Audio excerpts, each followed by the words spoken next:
ఇందిరమ్మ చీరలు తీసుకున్నారా? అయితే మీ ఇంటికి నోటీస్ వస్తుంది, కొత్త చీర వచ్చింది, దాని కొంగు డిజైన్ మంచిగా ఉన్నదని సంబరపడుకుంటా తీసుకున్నారా? ఏరి కోరి ఎగిరేరి గంతేసి తీసుకున్నారా? అట్లయితే 1200 కట్టు బిడ్డ అని కాగితం పంపుతారు. సరోజనక్క నిజమేనా నేను చెప్పేది అని పరిశాన్గా చూస్తున్నావా? ఏందో కమరక్క నమ్మతలేవా? అయితే ఒక్కసారి చెప్తున్నాడు, ఇని నిజమెంతో అబద్ధమెంతో మీరే అర్థం చేసుకోండి. ఓడన్నా చీర ఇచ్చేటప్పుడు పేరు రాసుకొని సంతకం పెట్టుకోవాలి. ఇప్పుడు చీర ఇచ్చేటప్పుడు ఏం చేస్తాడు? ఇది అంటాడా, ఫోటో అంటాడా, ఐడి కార్డు అంటాడా? అంటే ఏంటంటే బ్యాంకు పోతే ఏం చేస్తావు? ఇవన్నీ పెట్టుకుంటావా లేదా? ఇది నీ పేరు మీద 1200 రూపాయలు అప్పు. ఓ నెల రోజుల తర్వాత నోటీస్ వస్తుంది, బిడ్డ 1200 కట్టవని. ఆ చీర ఖరీదు 300. 300 రేవంత్ రెడ్డికి లంచమట, 300 ఆఫీసర్లకు లంచమట. బ్యాంకోడు బయోమెట్రిక్ తీసుకున్నట్టు ఏలు పెట్టించుకుంటుండ్రు, ఫోటో కొట్టించుకుంటుండ్రు. అది కూడా డ్వాక్రా గ్రూపులు ఉన్నోళ్ళకి ఎందుకు ఇచ్చినట్టు? ఎందుకంటే తర్వాత చీర అప్పు షిల్కు ఇంటికి పంపేతానికేనట. ఇంతకుముందు సర్కార్లకు ఇవన్నీ ఉండేనా? లేవు.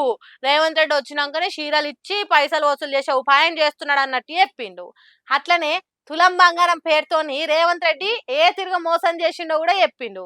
కాకపోతే అందరి తిరగ కాదు, చిన్న గమ్మతిగా చెప్పిండు. 420 హామీలు మా పుట్టోడు రేవంత్ రెడ్డి ఇచ్చాడు. హామీలు దంచి పారేసిండు. 420 ఎలక్షన్ల తెల్లారే 10 రోజులల్లా 6 గ్యారెంటీలు ఇస్తా అన్నాడు. 10 రోజులల్లా పెళ్లిళ్ళు చేసుకోకుండా, ఇప్పుడు పెళ్లిళ్ళు చేసుకోకుండా 10 రోజులు ఆగుండి ఎలక్షన్లు అయిపోయాక చేసుకోండి. కళ్యాణ లక్ష్మితో పడ్డదా? వచ్చిందా అమ్మ? పడ్డదా? వచ్చిందా అమ్మ? Station Kanpur municipality BRS party ముఖ్య కార్యకర్తల సమావేశం పెడితే ఆగో దాంట్లో గీ చిరగా ఎక్కిరిచ్చినట్టు మాట్లాడిండు కాంగ్రెస్ సర్కార్ను.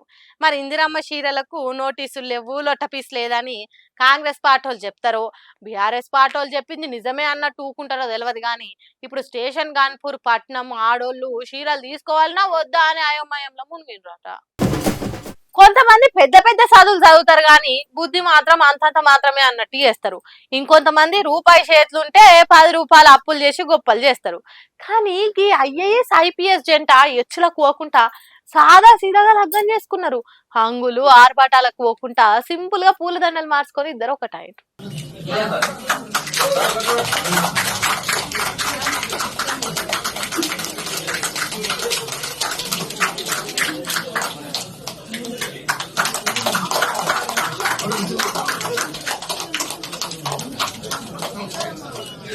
భువనగిరి జిల్లా చౌటుప్పల్ మండలం లింగారెడ్డిగూడెం ఊరుపిల్ల శేషాద్రిని రెడ్డి ఐపీఎస్ కొలువు కొట్టి కుత్బుల్లాపూర్ డీసీబీగా పనిచేస్తున్నదట. కడప జిల్లా పిల్లగాడు శ్రీకాంత్ రెడ్డి ఐఏఎస్ పాస్ అయి ట్రైనింగ్లు ఉన్నాడట. మరి వీళ్ళిద్దరిది పెద్దలు కుదిర్చిన పెన్లా లేకుంటే ప్రేమ పెన్లా అనేది మన తెలియదు. కానీ గొప్పల కోసం లక్షలకు లక్షలు ఖర్చు పెట్టి పెగ్గేలు కొట్టుడు వద్దనుకున్నారట. చౌటుప్పల్ సబ్ రిజిస్టర్ ఆఫీస్ లో సంతకాలు పెట్టి రిజిస్టర్ మ్యారేజ్ చేసుకొని పెద్దల ఆశీర్వాదం తీసుకున్నారు. చిన్నపాటి కొలువు వస్తేనే ముత్యాల తలంబ్రాలు, పట్టు పితాంబ్రాలు, ఆకాశం అంతా పందిరి, డెకరేషన్లు, డీజేలు, మోతలు. అబ్బో లోకంలో ఇంకెవ్వరికి ఇట్లా పెళ్లి చేసుకోరన్నట్టు ఆర్భాటం చేసే ఈ కాలంలో పెద్ద పెద్ద కొలువులు వచ్చిన చిన్నగా సింపుల్ గా ఉన్నోళ్ళు గీ తీరుగా మింగిలా అయిండ్రు.